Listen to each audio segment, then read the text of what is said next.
and I have all the authors, and I wrote down the pronunciation of their names because I wanted to make sure we got this right and give credit to where credit is due. This article was published and written and researched by Peng Shang, Li Zhanchan, Fuming Shui, Shasha Zhu, Mingshuan Liu, Yimeng Zhang, Jiao Yi, and Xiaoyan Yin. My apologies for any mispronunciation. I'm just gonna read a little bit of it. Again, this article is available to read online, so you guys can research it on your own time if your heart desires. It basically states that the panic was compounded with waves of psychological distress, referring to the COVID-19 pandemic, and it was brought by the prolonged social isolation. So it was an extremely difficult time, and studies administered in the early days of the pandemic have found that the pandemic was associated with elevated nostalgia. For instance, respondents with greater perceived COVID-19 or fear of lockdown-related self-isolation reported higher levels of nostalgic feelings. Loneliness was a common negative experience caused by the pandemic.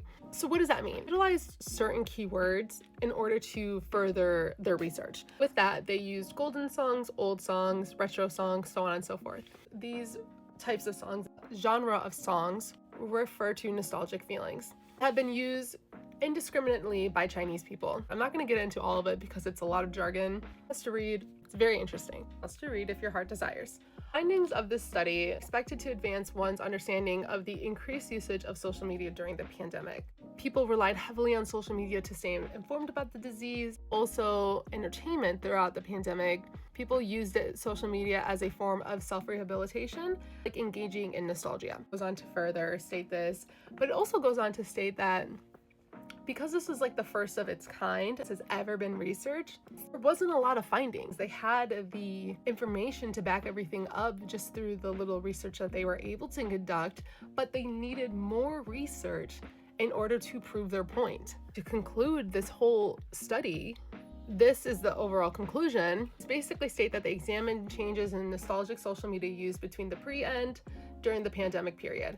They found the onset of the COVID-19 pandemic was associated with an immediate increase in nostalgic social media use. This result of the study provides quantified evidence to verify the significance of the pandemic and increasing nostalgic social media use.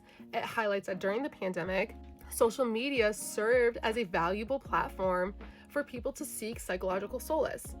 Further research with more sophisticated is required to confirm our results. So what does that mean? Because the pandemic increased self-isolation, because of the world that we currently live in now, we are going to continue to see this rise of utilizing nostalgia as a form of escapism from